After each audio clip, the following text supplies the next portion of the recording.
Ẹ káàsán ẹsìkò dédé àsìkò yìí jákèjádò àgbáńláyé tẹ̀tí náà fàánà àti máa wo ìkànnì BGI TV. Ìròyìn àpapọ̀ lẹ́wà ló ń dé sí ojúwòrán yín àti sétí ìgbín láti ìkànnì BGI TV. Olúṣọlá Oyènẹ́kàn ló ní ìròyìn ṣáájú ẹgbẹ́ àwọn kókó ètò súyọ nínú ìròyìn náà. Ìjọba àpapọ̀ orílẹ̀-èdè wa Nàìjíríà ti rọ àwọn ọ̀dọ́ pẹ̀lú ìmọ̀ ẹ̀rọ láti lè wá ìyanjú sí àwọn ìdojúkọ tá a ní lórílẹ̀-èdè Nàìjíríà. Ẹni tó jẹ́ agbẹjọ́rò Taniọlọ́run ti sọ wípé ó ṣeéṣe kí wọ́n ju Taniọlọ́run sílẹ̀ ní òní. Látàrí ìkọlù táwọn ọmọ ológun orílẹ̀-èdè wa Nàìjíríà tí wọ́n ṣe sáwọn agbésùmọ̀mí ní apá ibìkan tí wọ́n pè ní Mbini Gwari, òun náà ló mú wọn kí wọ́n ṣe ìkọlù sí wọn tí wọ́n sì pa àwọn agbésùmọ̀mí ọ̀hún nípakúpa. Ọwọ́ àwọn ọlọ́pàá ẹ̀ka ti ìpínlẹ̀ Èkìtì ti rọ́wọ́ tó páìtọ̀ kan eléyìí tó jí àwọn kan nínú àwọn tí wọ́n jọ́sìn nílé ìjọsìn rẹ̀ gbé. Àwọn ẹ̀ṣọ́ aláàbò ti ọlọ́pàá ẹ̀ka ti ìpínlẹ̀ Adamawa ti rọ́wọ́ tó arákùnrin kan èyí tó fi ipá ṣe ìbálòpọ̀ pẹ̀lú ọmọ ọdún 14 tó sì fún un lóyún. Wàyí o, ẹ gbọ́ ìròyìn náà lẹ́kùnrẹ́rẹ́. Ìjọba àpapọ̀ orílẹ̀-èdè wa Nàìjíríà ti sọ wípé gbogbo àgbáyé náà ló nílò àwọn ọ̀dọ́ ilé tí wọ́n nímọ̀ nípa ìmọ̀ ìjìnlẹ̀ tó jẹ́ ìmọ̀ ẹ̀rọ láti lè fi dojúkọ àwọn ìpèníjà ilé tó ń jẹ́ ìpèníjà fún àgbáyé. Ẹni tó jẹ́ alákòóso fọ́rọ̀ ìkànsíra ẹni ọgbọ́n àtinúdá àti ètò ọrọ̀ ajé ìgbàlódé ìyún dókítà Bọ̀sún Tìjàní, òun ló ṣiṣọ́ lójú eléyìí níbi ìpàdé kan eléyìí tí wọ́n ṣe ní fásitì Federal University of Technology nílùú Àkúrẹ́. Ìpàdé ọ̀hún ló jẹ́ ẹlẹ́ẹ̀kẹtàléní-ọgbọ̀n irú rẹ̀ lọ́jọ́bọ̀ Thursday. Alákòóso ọ̀hún náà sọ wípé lórílẹ̀‐èdè wa Nàìjíríà kó lè mú ìlọsíwájú àti fún ìdàgbàsókè a nílò láti gbájúmọ́ àwọn nǹkan mẹ́ta kan. Nǹkan mẹ́ta ọ̀hún náà ló pè ní ohun ọ̀gbìn, ìmọ̀ ẹ̀rọ àti ṣíṣe iṣẹ́ lójú àmì bó ti tọ́ àti bó ti yẹ, gẹ́gẹ́ bí àfiwé eléyìí tó fiwé títí orílẹ̀-èdè Nàìjíríà láàrin ọdún 1980 lásìkò tí alákòóso yìí tó ń sọ ọ̀rọ̀ àpilẹ̀kọ rẹ̀ eléyìí tó pè ní ìmọ̀ nípa ìṣèwádìí ìmúgbòòrò bá ètò ọrọ̀ ajé orílẹ̀-èdè wa Nàìjíríà. Tìjàní ló sọ eléyìí ní fásitì ọ̀hún wípé gbogbo àwọn nǹkan wọ̀nyí òun náà ni yóò mú àǹfààní àti ọrọ̀ ajé orílẹ̀-èdè wa Nàìjíríà mú gbòòrò sí pẹ̀lú ṣíṣí àǹfààní sílẹ̀ fún àwọn ọ̀dọ́ láti lè ní iṣẹ́ lọ́wọ́.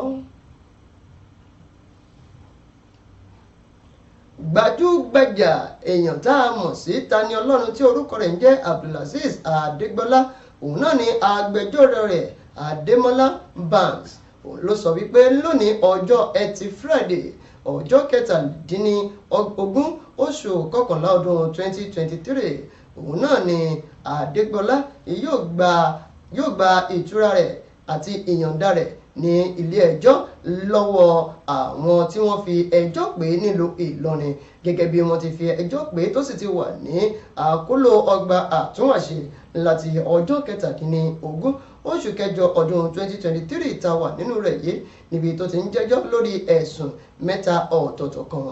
Lọ́jọ́bọ̀ Thursday yún ọjọ́ 19 oṣù tá wà nínú rẹ̀ yìí yún àná, òun náà ni wọ́n gba owó onítọ̀ràn rẹ̀ tó jẹ́ mílíọ̀nù 2 àti onídùúró 3 ọ̀tọ̀ọ̀tọ̀.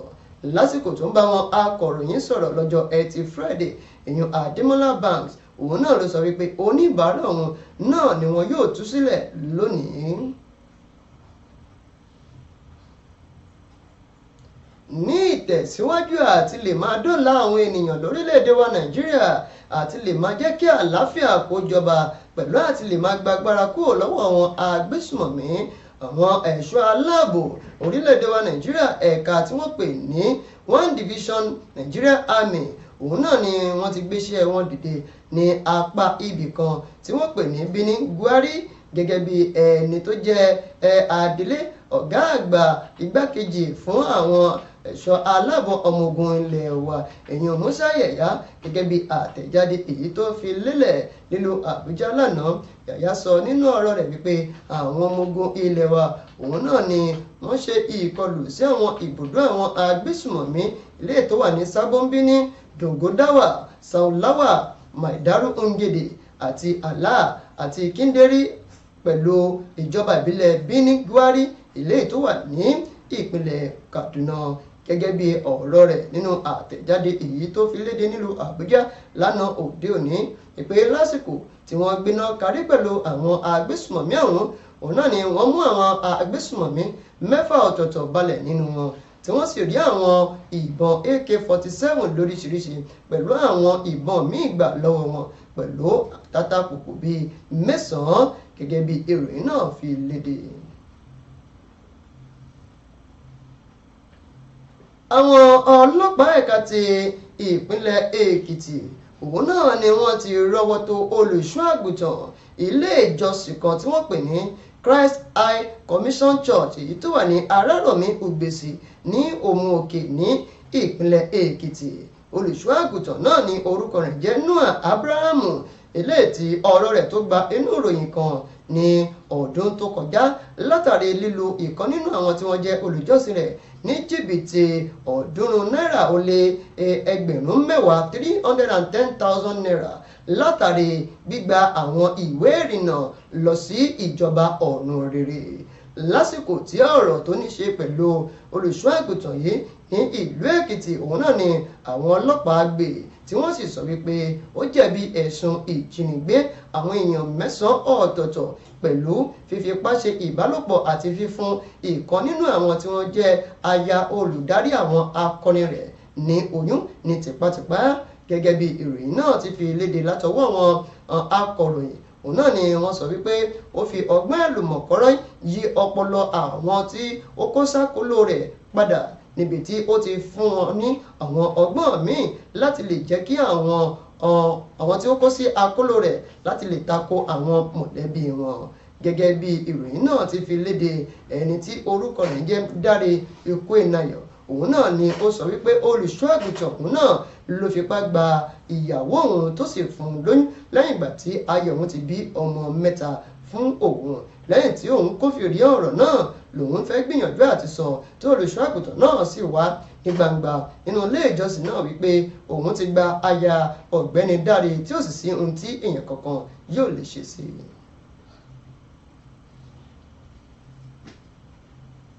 Ìròyìn tó fara pẹ́ irú bẹ́ẹ̀ òun náà ni ìròyìn tó ní ṣe pẹ̀lú ìpínlẹ̀ Àdámáwá ẹ̀ka tó ní sí ọ̀rọ̀ tó ní ṣe pẹ̀lú àwọn obìnrin àti ìgbáyégbádùn àwọn ènìyàn Ministry of Women and Social Welfare ẹ̀ka ti ìpínlẹ̀ Anambra òun náà ni wọ́n sọ wípé pẹ̀lú ìrànlọ́wọ́ àwọn ọlọ́pàá ni wọ́n ti rọ́wọ́ tó arákùnrin kan ẹni ọdún 29 ilé tí orúkọ rẹ̀ ń jẹ́ James Rich ilé tó fi ipá já ìbálẹ̀ ọmọdún 14 tó sì fún un lóyún lásìkò ìṣẹ̀lẹ̀ náà ní ìlú Àkúà tó jẹ́ olúìlú ìpínlẹ̀ Anambra. Rich òun náà ni wọ́n sọ wípé ó wá láti ìpínlẹ̀ Cross River ṣùgbọ́n tó fi ìlú Àkúà ṣe ibùgbé tó sì jẹ́ ọmọ ìjọsìn ilé ìjọsìn St. Michael àti All Angels Anglican Church ilé tó wà ní Àkúà. Gẹ́gẹ́ bí àtẹ̀jáde ọ̀hún ti tẹ àwọn akọ̀ròyìn lọ́wọ́ látọwọ́ ẹni tí orúkọ rẹ̀ jẹ́ Chidinma Ikwenyonu tí ó jẹ́ amúgbálẹ́gbẹ̀ẹ́ lórí ọ̀rọ̀ ìròyìn sí ẹni tó jẹ́ alámòjútó fún ọ̀rọ̀ tó ní ṣe pẹ̀lú àwọn obìnrin àti ìgbáyégbádùn àwọn ènìyàn ní ìpínlẹ̀ náà Ife Obinayo ní ọjọ́bọ̀ Thursday lásìkò tó ń bá afurasí ọ̀hún sọ̀rọ̀. Òun afurasí ọ̀hún náà ni ó gbà wípé òun hùwà láabi náà sí ọmọ ọdún 14 ọ̀hún tó sì ṣàlàyé wípé òun á máa ṣe kòtọ́ pẹ̀lú ọmọ ọdún 14 ọ̀hún náà ní gbogbo ọjọ́ àìkú Sunday ní agbègbè ilé ìjọsìn ọ̀hún lẹ́yìn tí òun bá fún un ní $200 láti lọ ra bisikí. Ẹ̀yin ará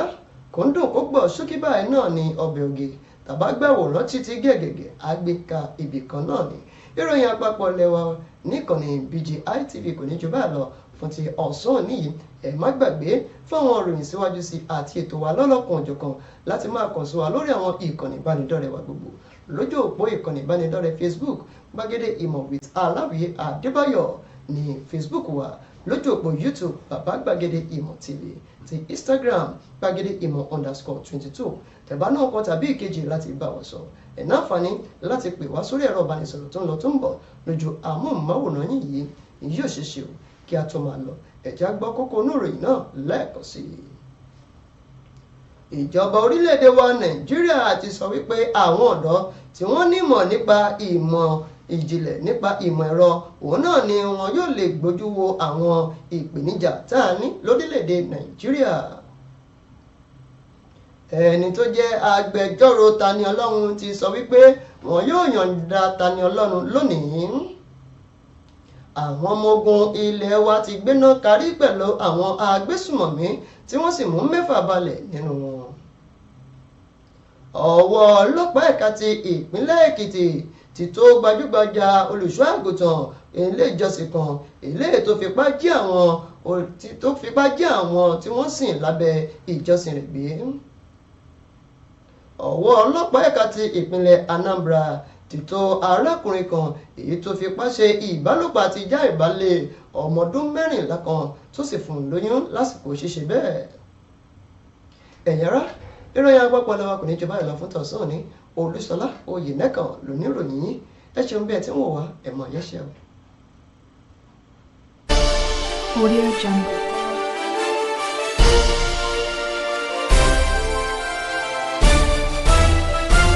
Audio Jungle.